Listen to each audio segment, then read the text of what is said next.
All right, so I'm gonna go over some questions from the audience, and then I will kind of go over to my questions as well. But it is great to meet you. I've definitely been noticing some pretty big changes at Casper. I've been following the project since going all the way back as early as roughly September, October of 2021. There's Nice. definitely been a lot of hiccups down the road, but hey, it is what it is. It's crypto. That's what it is. So it's definitely great to meet you. I'm glad to have you on the channel. Glad to get some of these questions out of the way as well, because I know that a lot of the followers of the channel definitely want, some answers around a few things as well. So, Hold my feet to the fire. all right. Well, without further ado, I don't want to waste your time, and let's dive on in. So, from a follower of mine, he has 7 questions. So Oh wow. Okay. it's a little bit in depth, but they are some solid questions. Number one is, how has and how will Casper implement and utilize ZK rollup technology going forward? Okay. So you want to dig right into sort of the nitty-gritty. So in our R&D department, we've done a lot of work on ZK rollups, and we have some sort of proof of like we're working on some trials, and we're involved in a number of consortiums around ZK rollups. The reality is that I don't see ZK rollups rolling out on Casper in like the next few months. This is more of a next year, later next year kind of thing. Mm-hmm. Um, and but we're making good progress, and you'll see some. Actually, if you go on our news feed or on our Twitter feed, you can find links to articles from our R&D department on the work that we've done. So I'd be happy to link you to those as well via Twitter or otherwise. Yeah, that would be great. I could actually include those in the description so that everyone can go check it out as well. Yeah. So number two, we have with RWI protocol and equity bricks, it appears that Casper is positioning itself as a real estate centric chain. Are there any other projects that you can think of that capitalize on this trend? So let's correct that assertion first. I don't think we're positioning ourselves as a real estate centric chain. Mm-hmm. We do obviously see real world assets as a very interesting and promising vertical. Um, but it's just that it's a vertical, right? So Mm-hmm. we're positioning ourselves as an attractive chain for many different verticals, and this is one. Our WI is one that we are very excited about. Should launch alongside Casper 2.0. And in addition to the real world asset piece of it, it'll bring a very attractive liquid staking program to Casper as well that makes use of new functionality that we're adding to Casper 2.0, which makes liquid staking sort of really truly native to the chain, and which makes it more performant, more secure, and just more interesting than some of these other implementations that we've seen. That's awesome to hear, especially with how big tokenization has become. I've been talking about it for a little bit of time now, especially since Larry Fink said, "Hey, the Bitcoin ETF is not the big news; it's tokenization. Tokenization is the next big thing." So, I think that's great that Casper is really kind of getting into Listen, the.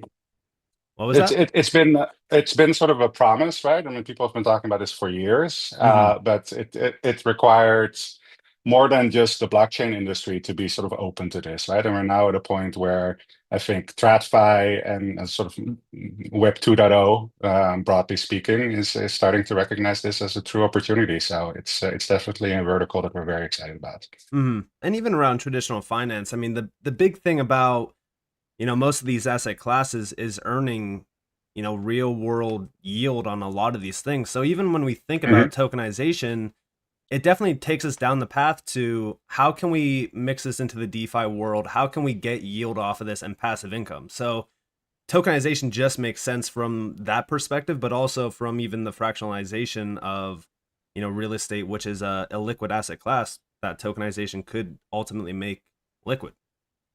100%. So moving on to number three, we have with the rollout of Condor and the increased efficiency of gas fees or lack thereof, what changes, if any, will be implemented to incentivize the purchase of Casper over time? So a couple of things there. Just going to break down the question. So we'll go 3A, 3B, 3C, just to make this user of yours have even more exposure. Mhm. Condor, first of all, when I started as the CTO of the association, we made a decision to stop using these sort of named releases. So Condor going forward is just Casper 2.0, right? And this user in particular is referring to sort of gasless transactions, or the way that it actually is implemented is there's a hold on your gas, so you still pay gas, but it gets released back to you over time. What this does is that you're essentially able to predict how much gas you need to run your application.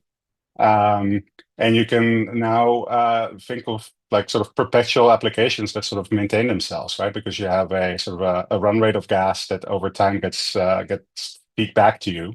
Um, Now you have sort of forever running applications running on an amount of gas that you hold on the chain. Um, the second part of the question was about incentives to buy Casper. Yes.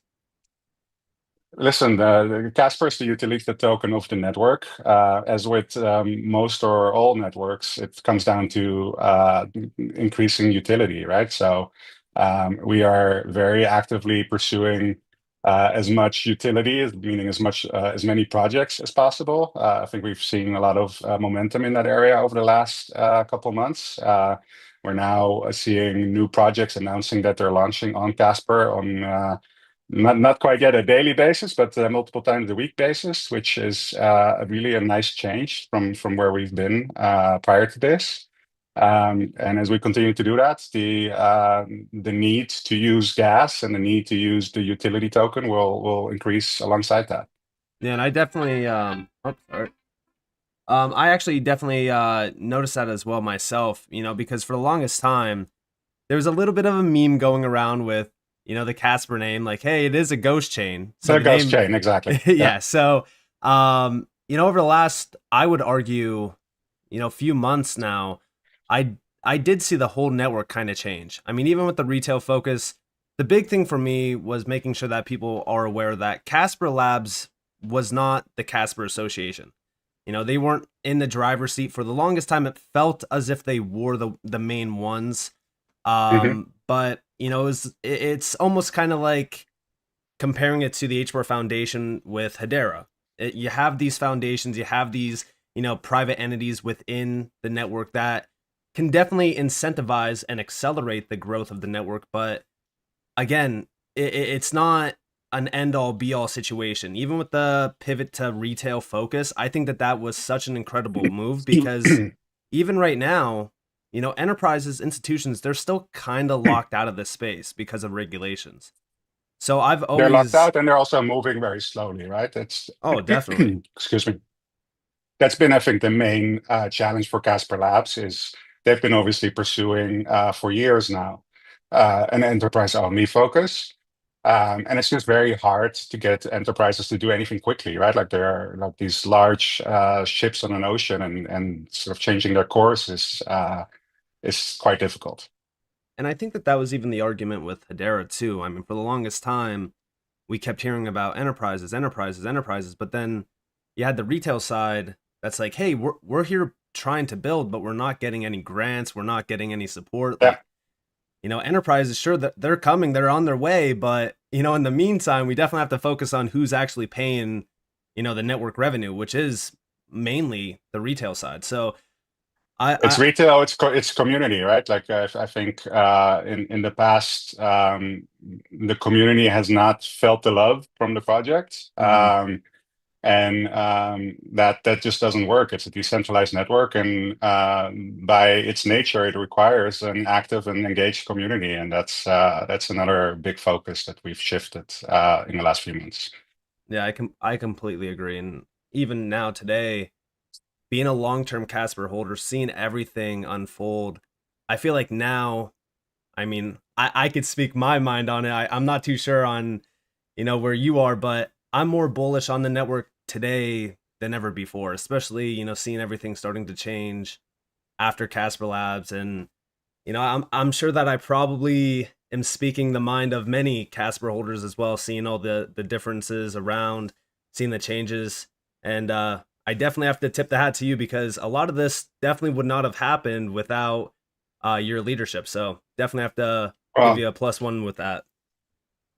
I appreciate that. Just to respond to what you said earlier, like where I am, you weren't sure. I can tell you that I can't be any more bullish than I am. I wouldn't be here otherwise, right? Like I have a pretty full dance card as it is.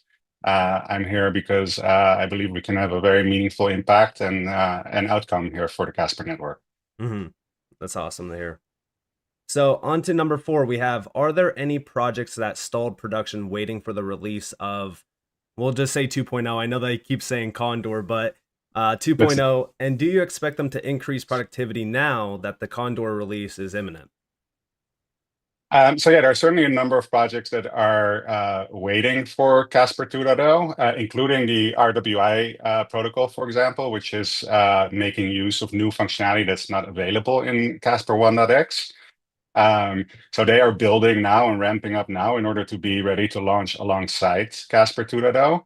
And with a rollout like that, it's really a major network upgrade, which means that we are working very actively with our ecosystem, which includes the exchanges and all the builders and market makers and anybody who basically interfaces with the network to be ready for when Casper 2.0 hits the network. Hmm. And I've been keeping up with a lot of the technical efficiencies that it will bring. I really Mhm. think that this is where we start to kind of see a lot more of the ecosystem really kind of expand, even on the DeFi side. Because again, for the longest time, a lot of the efficiencies, although they were great comparing it to Ethereum, I feel as though we're kind of in that third generation stage of the space where we're we're stopping the whole idea of comparing it to Bitcoin and Ethereum. We're now comparing it to, all right, well, what about Solana? What about Hedera? What about, the XRP ledger? What about all of these other, DLTs in the space that are far more efficient? So, I think that this is definitely going to be a big change. And I think that it's going to accelerate the network for sure. That's the So, plan. number 5, we have, if so, which ones are you excited about and which do you expect will improve widespread adoption in terms of those projects that were stalled or potentially, coming to the network? I don't know if you can speak on this, but So the if so refers to question 4. Got it. Um, so I'm excited about all of them. We're, as the association, very actively supporting them. That's another thing that we sort of recognize that for projects building on an L1 and particularly one that's not an EVM, right? Like you need to be actively involved and actively support these projects. And we're putting technical resources behind that. We're putting marketing resources behind that. And making sure that these projects can execute. And if there's any hiccups or anything that they need, we respond to that. I mean, including at the core protocol level, right? So I mentioned RWI. They needed a specific functionality for on-chain liquid staking. And because we are sort of I guess it's the advantage of being somewhat smaller and perhaps more nimble than like an Ethereum, right? Like we have the ability to go in and say, well, listen, we make some changes to the protocol, we add a feature, and now you unlock a whole new use case. So mm, um, that's part of, I guess, the USPs that we bring to the table. We had some other interesting projects announced in recent weeks, like the Cowl network, a deep-in network, which we're also excited about. There's a new AI project that announced in the last week or so that's doing an airdrop, I believe, in the next week. That's getting some traction with a lot of sort of KOLs on social, as well as listings on various exchanges. So there's a lot of momentum happening. Some of it will have to wait for Casper 2.0, and a lot of it is happening now. yeah, I'm very excited for Cal. I've been following them for a little bit now, and it definitely looks promising. I know that a lot of people were asking me about the AI project and if they could trust the airdrop. I haven't looked too much into it, to be honest with you, but I know that maybe you have an answer on that. Do you think the airdrop is trustworthy? So I've been in contact with the team. I know that the guys behind Shibu are also involved with this project, and obviously we've been working with them before. I've today gotten access to their source code, and we're taking a look at that. Yes, like it seems like a trustworthy project. And the airdrop, I don't necessarily see the risks associated with it, since there's no, I don't think there's any buy-in required. So Mhm. I'm not particularly too concerned with it. All right. And over here we have number 6, and again, this is more so pertaining back to RWY. I'm very excited for the implementation of RWY, so Casper can finally reclaim and change the narrative without specifying. What's the time frame for mainnet implementation of RWY? And I would assume that this is also probably the same time around when 2.0 launches as well.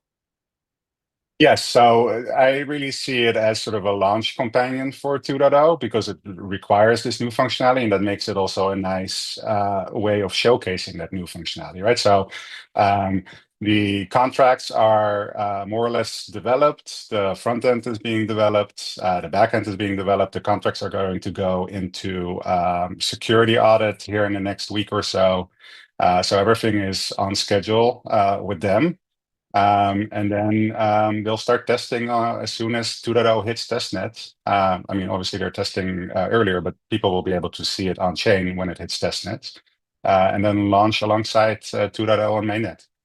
Now, also, just to kind of add my own question to this, are you in conversation at all with RWA.xyz to get real No, time tracking? no, All right. but that's a good call out. I will actually make a note of that. Yeah, I know XDC recently got added to the list. Stellar's been on there for a while with Franklin Templeton.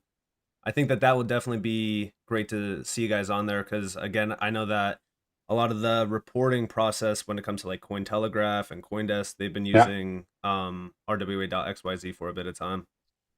So I made a note of it, and we'll follow up on it. I did notice that CoinMarketCap has started reporting on their RWI protocol Mm, in recent weeks. So they've taken notice that there is some real-world asset activity on Casper. But reporting is definitely important, and we'll follow up. definitely. So number 7, and this is again the last question that we have from the overall followers. We have understanding that the current leadership is supposed to be temporary. Can you give us any indication of the type of direction that you'd like permanent leadership to take us going forward? Enterprise, corporate, commercial, utility, or others?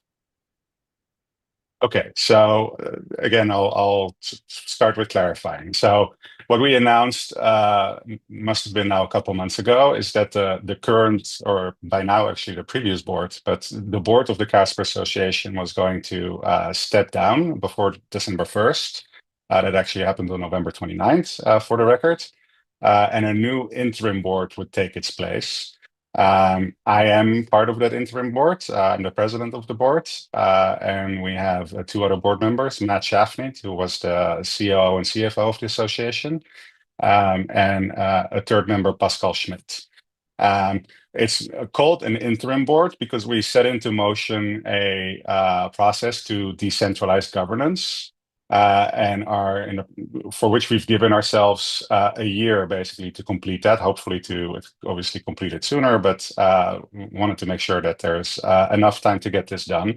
And it's actually we're taking a bit of an innovative approach to it. So the Casper Association, as an entity, is a Swiss regulated association, meaning that it's a membership organization, right? So to date, it hasn't had any members. It only has had a board. So for all intents and purposes, it's been governed by the previous board, 3 people, not necessarily accountable to anyone.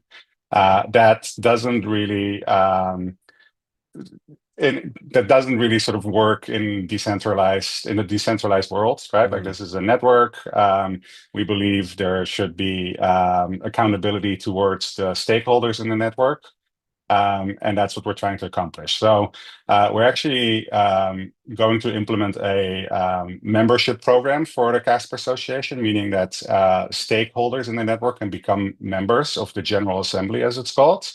So that will be mainnet validators, certain exchanges, certain developers, etc. And the General Assembly is responsible for, among other things, electing the board, right? So a year from now, at the latest, there will be a General Assembly comprising of all the sort of stakeholders that you know and love in the Casper ecosystem, and they will be determining who sits on the next board. So that's step one. Step two is that we're implementing an on-chain governance program, whereby through delegated proof of stake, meaning validators get to vote, but validators are supposed to represent the sort of the intentions of their delegators, right? The people who stake with them. They get to vote on board proposals on chain with the weight that they have on the network. So if you are a validator and you represent 1% of the stakers on the network, then your vote counts for 1%, right? And we're implementing a legal mechanism whereby that on-chain vote will have actual legal weight in the governance of the association. Once we accomplish that, like we have an actually functional legal on-chain mechanism, will probably be one of the, if not the most sort of advanced decentralized governance organization in our industry. Wow, that's going to be huge for Casper, especially with a Yeah, lot of even when we go back to like the upgradable smart contracts that Casper has, it really kind of puts you guys ahead of most, if not almost all of the major networks in this space already. So that's definitely going to be a game changer. Now, 100%. also with Davos coming up, are we going Yes. to see Casper represented at Davos? So I actually just got back from Switzerland about 36 hours ago. Still working off my jet lag. I don't plan to be at Davos. We will have representation there, but the previous presence of Casper at Davos was really something that Casper Labs did as a sort of an enterprise marketing play. Mm-hmm.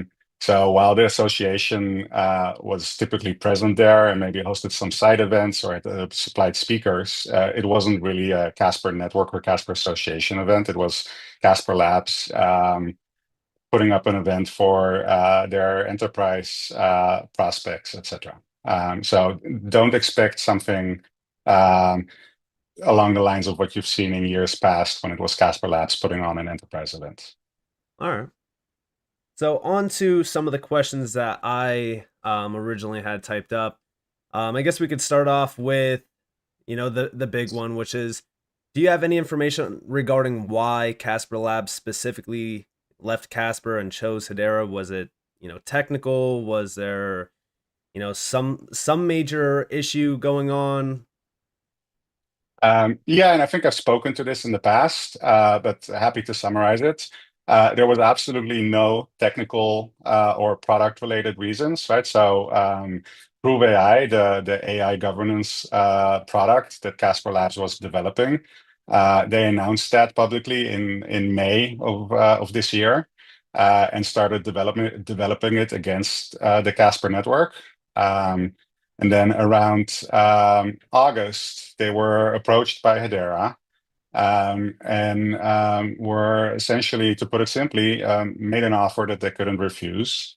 And as a commercial entity with shareholders and equity holders, they had to take that to their board and evaluate it appropriately. And they did, and this is the conclusion that they reached. And again, from a commercial perspective, it makes perfect sense for them.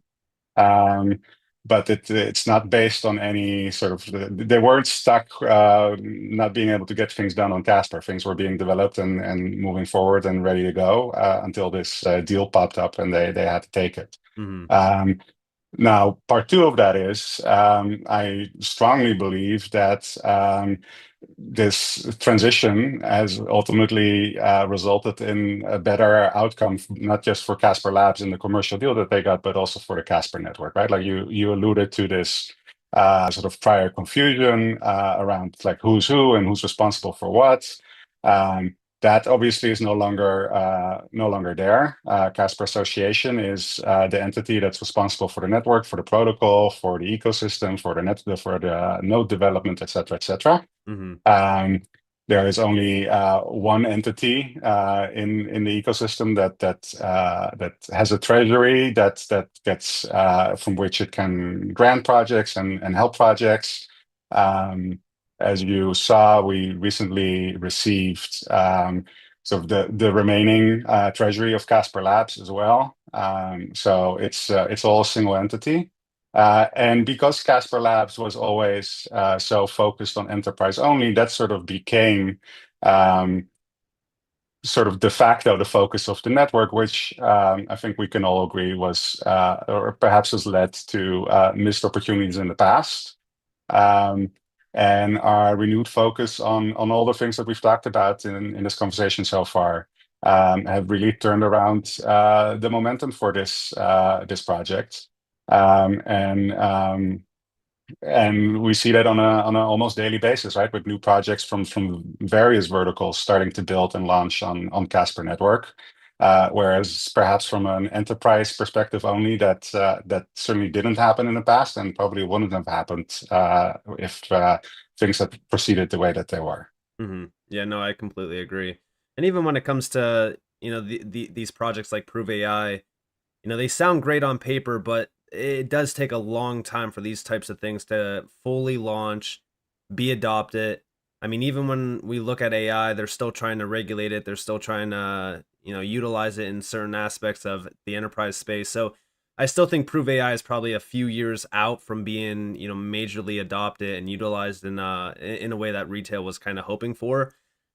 Again, I get the whole idea of, pertaining to the narratives during alt season and the bull run Yeah. and things like that, but I still don't think that it's a huge hit on Casper. I think that with a lot of these new projects coming for the network, I think that these are going to be the main drivers, and I think that they're actually going to benefit Casper holders in a big way.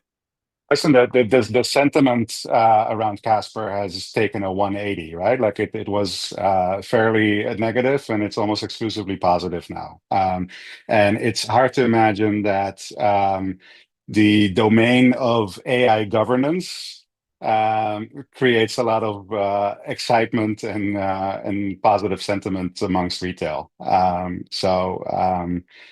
share your opinion in that perhaps while obviously sentiments are a real thing and people react emotionally to things, which is absolutely normal.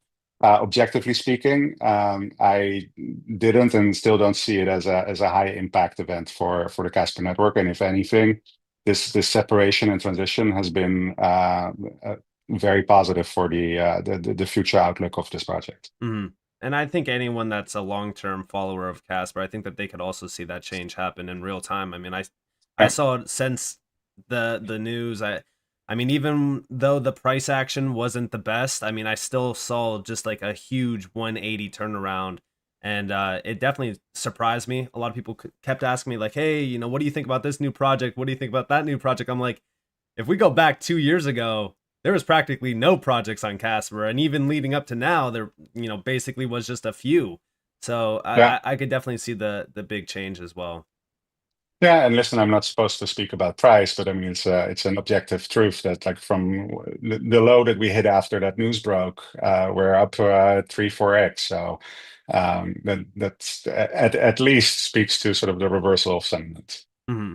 Yeah, no, I completely agree. So I guess we could basically say that Casper is no longer essentially focused on enterprise. Is there still Mhm. any sort of path that we're still kind of on when it comes to the enterprise side, or are we just fully focused on retail?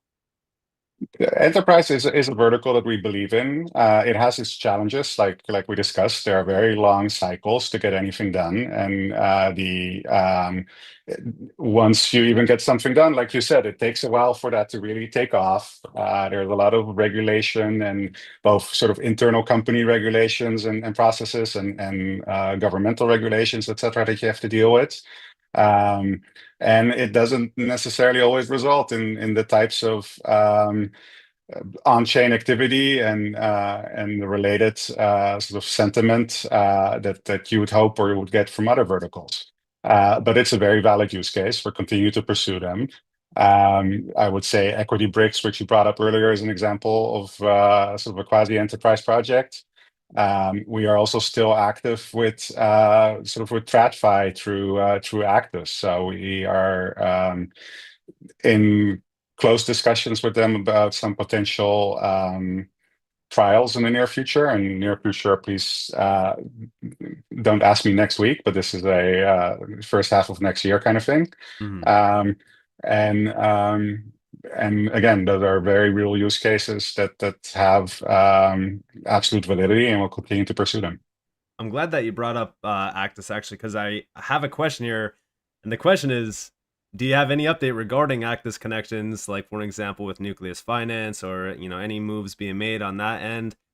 But I assume that you already answered that with Uh, the new year coming.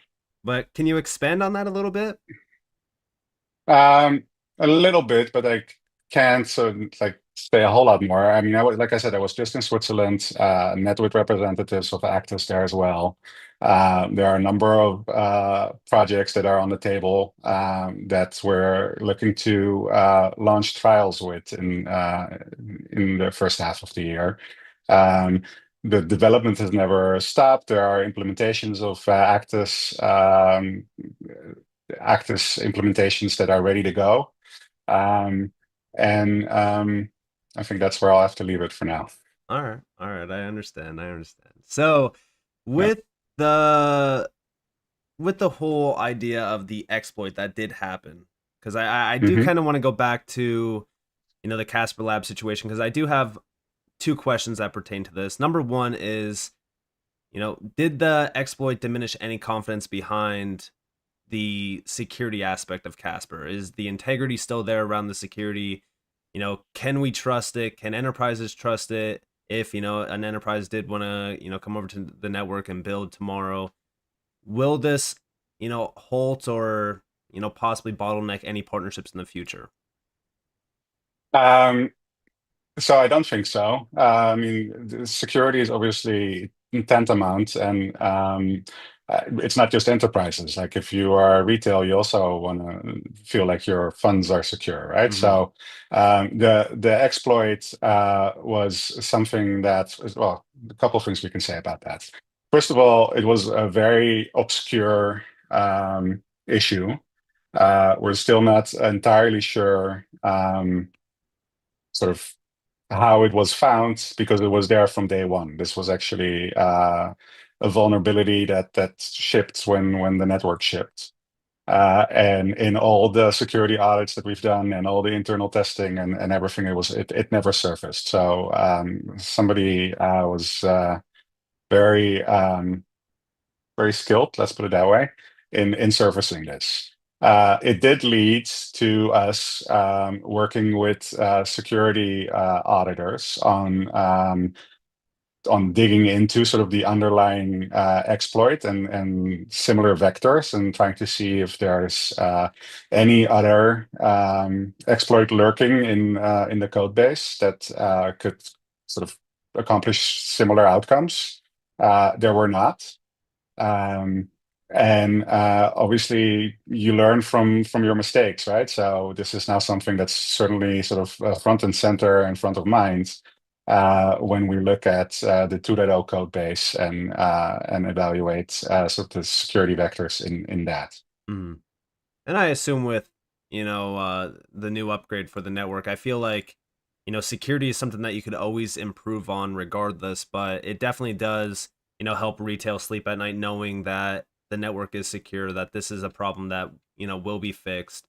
But I definitely think The, that. the, the, the the problem, by the way, when this exploit happened, the problem was found and fixed within like a couple hours. Mhm. Um, the reason why, and maybe this speaks to how seriously we take security, the reason why the consensus was halted for much longer than that, right? Like I think the network consensus halted for like 5, 6 days or something, is because we wanted to go back all the way to Genesis and see if there were any other sort of exploits deployed, because this required somebody to install a contract with like exploitative functionality, um, and see if there was anything else lurking, because we couldn't be sure that, like, since we know that this sort of vulnerability existed since day one, we couldn't be sure that there wasn't somebody who basically installed this 2 years ago and hadn't yet activated it, right? So we had to develop a whole new toolkit in order to walk the chain back all the way to Genesis, look at everything that happened since then,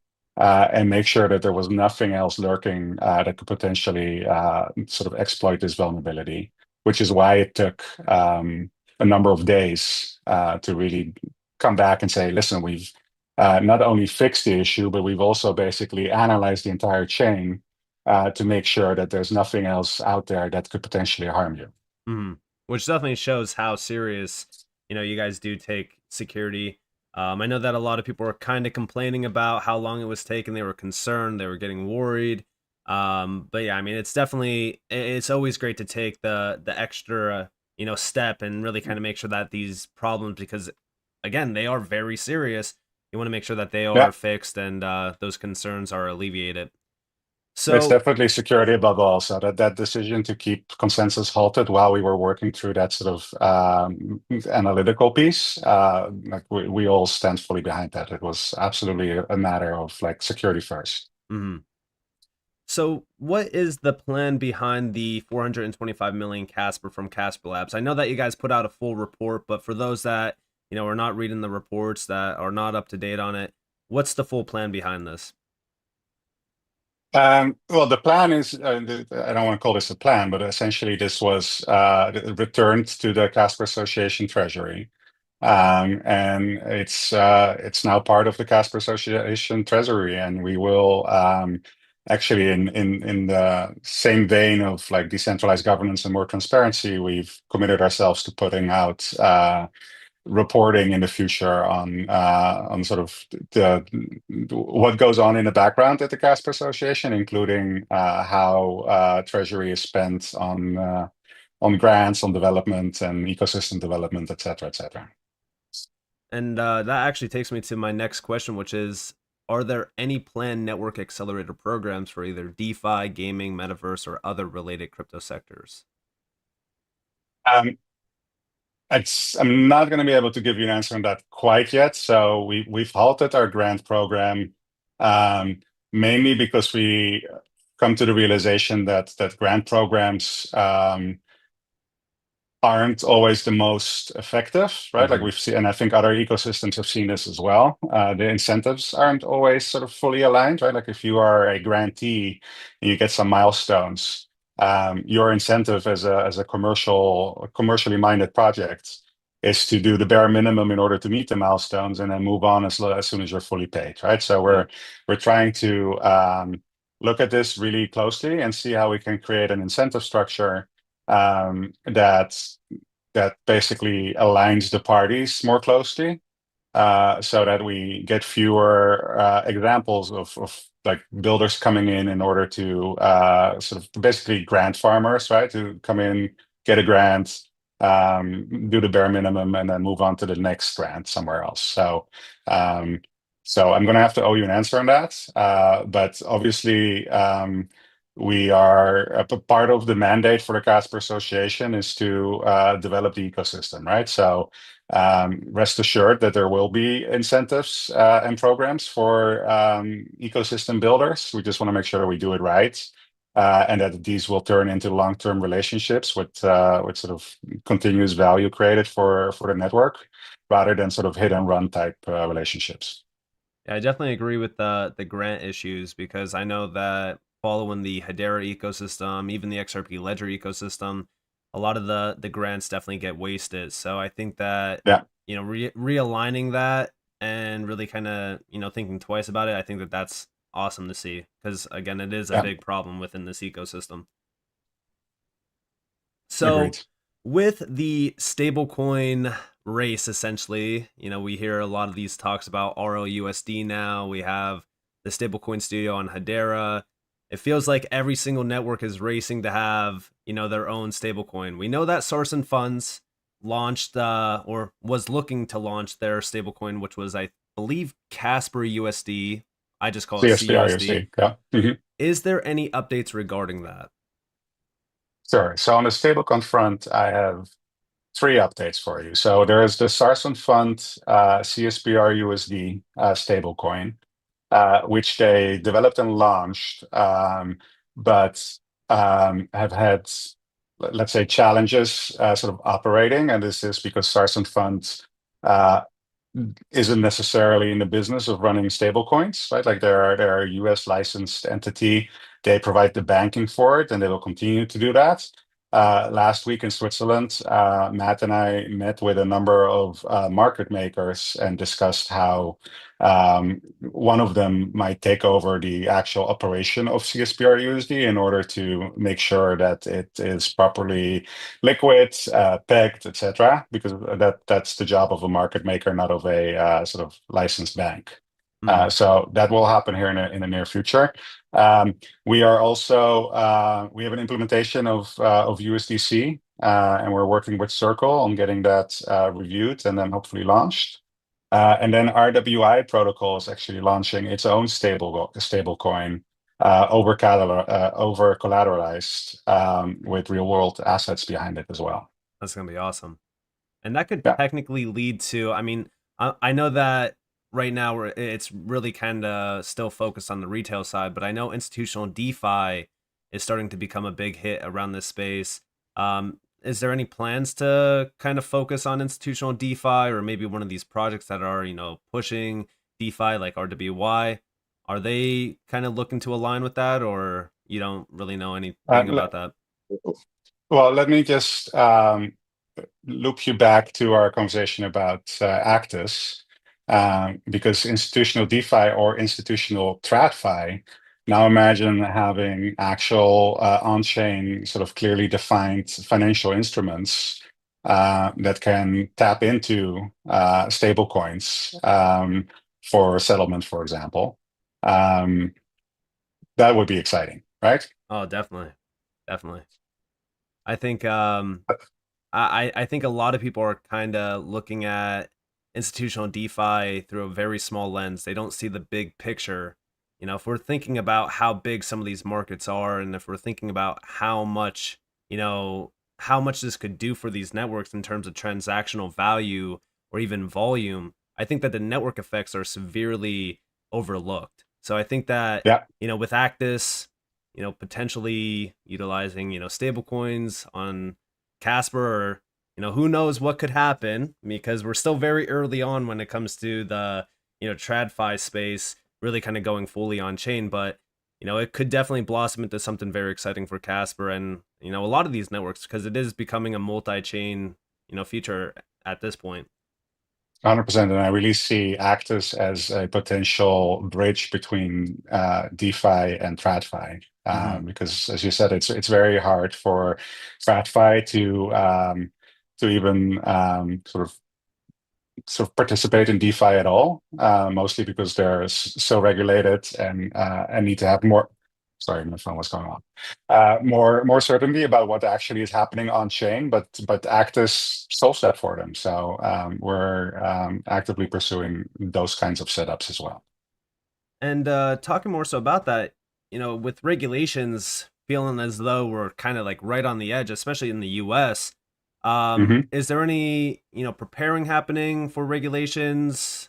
Any plans to talk with regulators? I know that Casper has been, for the longest time a compliant chain, but, is there any conversations going on? Well, as you mentioned, there's a lot going on, especially in the US. And I think, particularly in the US, nobody necessarily really knows what's going to happen, right? Given the change of administration in about a month. Hmm. Um, but we're keeping a close eye on it. We are, as you mentioned, compliant. We're also going through MiCA certification. Um, and that potentially opens up some regulated exchanges, for example, as well. So but unfortunately, with the way that things are functioning in the regulatory space, it's more of a keep a close eye on it and respond kind of thing than really get ahead out of it because it's just so unpredictable. Yeah. Now, talking more so about, exchanges and, thinking about going back to the whole idea of seeing major changes happening to Casper ever since Casper Labs Mhm. kind of, left. Recently, we've been seeing some moves being made around Casper being listed on Kraken. Is there potentially a bigger listing brewing for, say, for so Binance, Coinbase, or any, other tier one exchange? Um, can't comment on any future listings, but wouldn't be surprised about future listings. Okay. Yeah, I figured, especially, now with the ecosystem blossoming, it's definitely a perfect time for exchanges to really, reap the early Listen, rewards. we have a better case to make, right? Like the volumes are exponentially more than what they used to be. The momentum is there. The sentiment is there. So um, yeah, like I said, wouldn't be surprised. Sounds good. And are there any potential partnerships in the works with names like Hedera, Ripple, Algorand, or any other chains? I know that recently we've been hearing a lot of talks about, the DREC Alliance, where, these chains are kind of coming together to, push mass adoption forward through, specific So things. we are in a direct alliance with all those Yep. parties, right? So we're a member and continue to engage in it. Um, there's no one-on-one partnership with any of the names that you mentioned that's currently being discussed. All right. But in any sort of industry alliance where it makes sense for us to be there, we're there. Yeah, I know that when the DREC Alliance first got announced, it was great to see all the names together because for the longest time I've been a big supporter of utility around this space because utility, in my Hmm. opinion, is where this space is basically headed, where it's going to be the main driver of value. And seeing Casper next to names like Ripple, Algorand, even Hedera, I believe Cardano was on there as well. It's Yeah. it's a big boost of confidence that we are on the right track. So I think that those sort of alliances are great for the space. It definitely allows the multi-chain future to become a reality. So Absolutely. So I'll let you continue. Go for it. right now, currently, there is no one-on-one discussions. It's just mainly those alliances, correct? Correct. Just on the multi-chain front, one of the parties that is launching on Casper in the next few weeks is Router Protocol, actually. It's a bridging protocol that will connect Casper with about 40 or so other chains.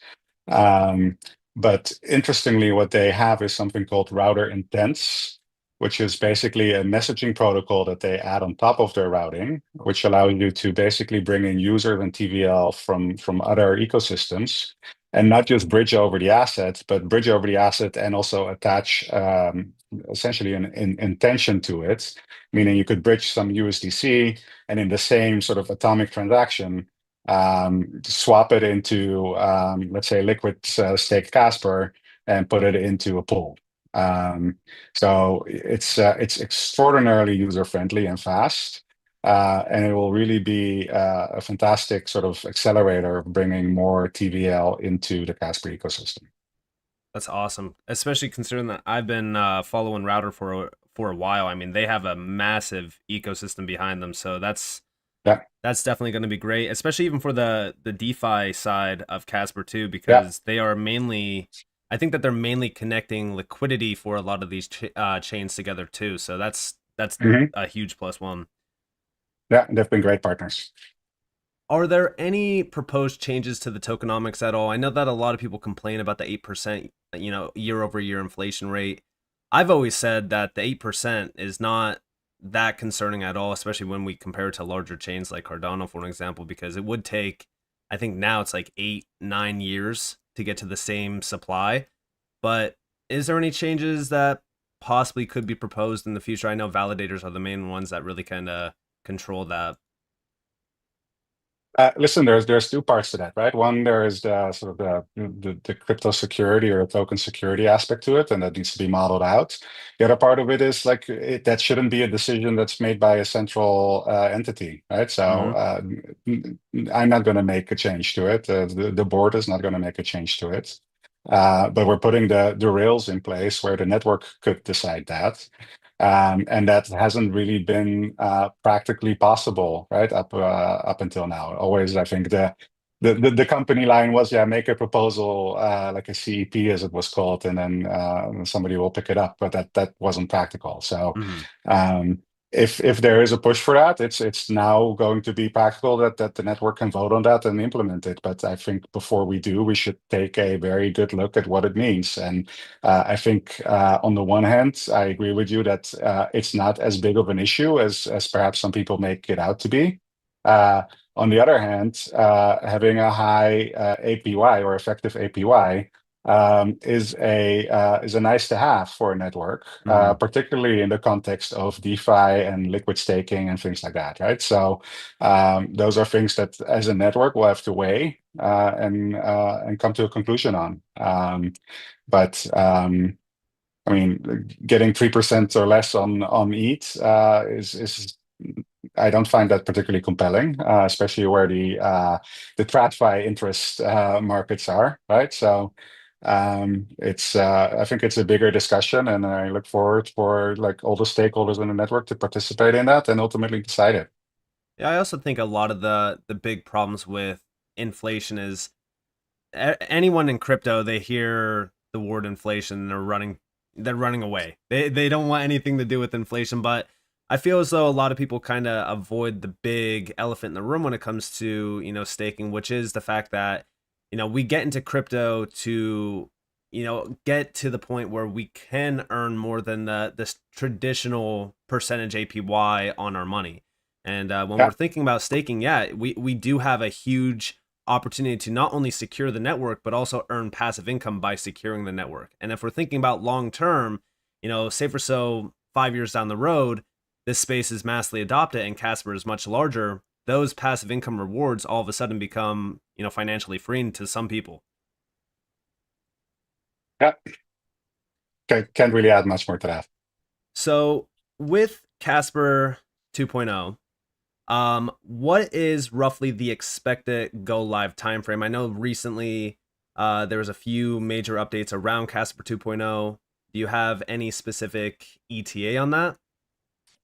Sure, I'll try and be as specific as possible, but and also caveat that. So we actually wrapped up feature development on Casper 2.0 less than 2 weeks ago, which is really a major milestone for the project because that sort of was um, a target that sort of kept being over the horizon for like I want to say like a year and a half, maybe longer, which was unfortunate.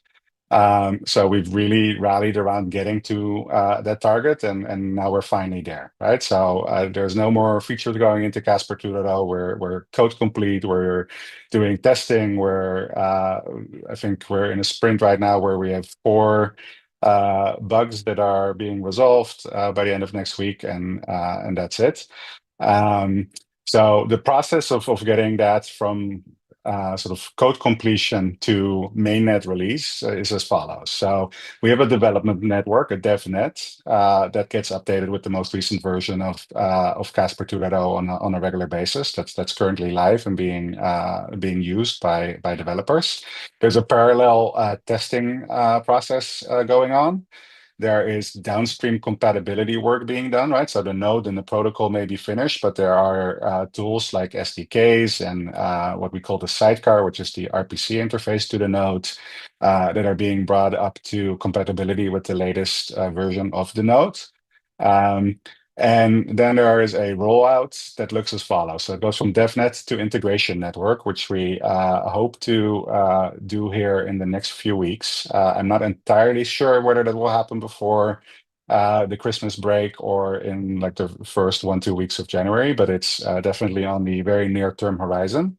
At that point, you have a full sort of full copy of an ecosystem that's running on Casper 2.0, even though it's small, but it's a network that will get upgraded from 1.x to 2.0, which is sort of a trial run for what comes next, right? Hmm. Typically, in the past, in the 1x world, We would spend about a week on integration network, and then a week later we would go to testnet. I imagine in sort of this major upgrade scenario, it might be 2 or 3 weeks because it's such a major upgrade.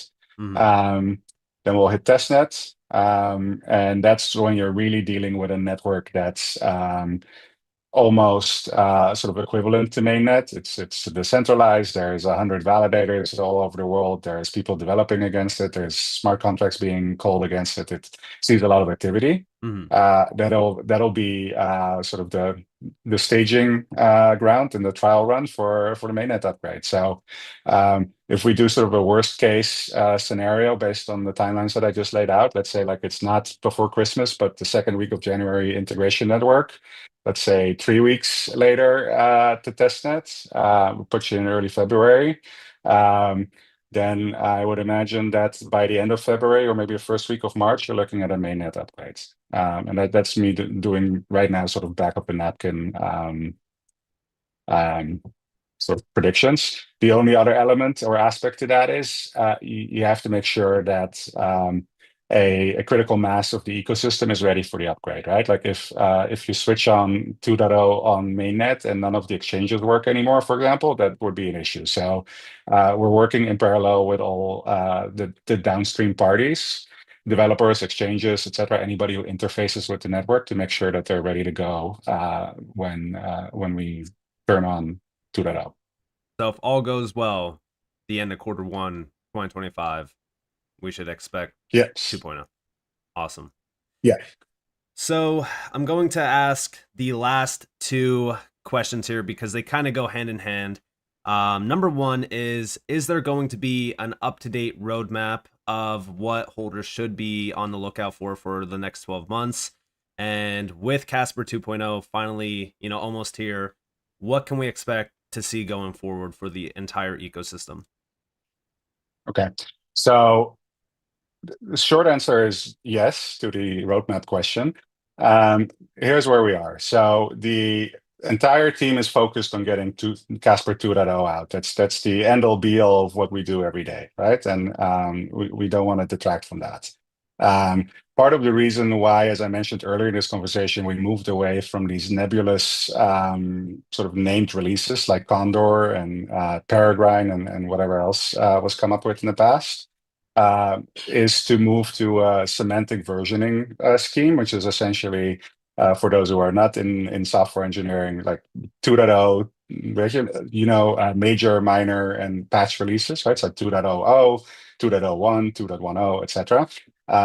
And what that allows you to do is to take your backlog of features and map it against future releases, right? So we are going to go through a process of evaluating our backlog, prioritizing it, and saying feature A is going to go in 2.1, feature B is going to go in 2.2, etc. And obviously make that publicly available via our GitHub so that everybody can see what's coming and when. And once we're past this major upgrade of 2.0, we expect to have regular releases again with that basically execute on the roadmap that we put out. Awesome. What else did you ask? You asked about what else to look forward to, right? So the overall outlook with Casper 2.0, finally being here, what can we expect to see for the entire ecosystem with this upgrade? So we're definitely focused on, and I think you called this out earlier as well, efficiency, right? So we're launching a new consensus protocol, Zook, which is significantly more efficient in its algorithm. We're starting it off slowly, meaning we'll launch with 16-second blocks. But what Zook does away with is sort of the limitations that we had in Highway. One of the limitations was that block speed could only be increased exponentially. You can go from 16 to 8 to 4 to 2, etc. Zook has essentially flexible block speed, meaning there are no steps. You can essentially go as fast or as slow as the network supports. And the network will support a whole lot more than it does now because the algorithm is so much more efficient. So we're looking forward to sort of taking the side wheels off of Zook and see how fast it can really go. And some of these features that I think we've, as an ecosystem, been really excited about: the gasless transactions, the account and contract merger, which is basically a form of account abstraction. We're going to start putting those to the test, starting with 2.1 and onwards. So a lot of exciting new features coming to the network. Awesome to hear. Well, Michael, I don't want to eat up more of your time. It's been an absolute pleasure, and I'm very happy to see all of these moves being made, especially as a Casper holder, an overall supporter of the project. I could definitely see that it is in good hands now, and I think that almost everyone that is going to watch this AMA is also going to be agreeing with me on that. So I definitely want to thank you for your time. I know that you are busy, and I know that you have a lot going on. So I just want to say that I appreciate it, and you guys are doing great work. Thank you. Pleasure is all mine, and keep up the good work. It's exciting. Sounds good. Well, I'll definitely Thank look you. forward to talking to you again in the future. Hopefully we can revisit this and, really kind of Absolutely. look back on it. All right, Michael. Sounds good. You know where to find me. Sounds good. Have a great night. Thank you. You too. Take care.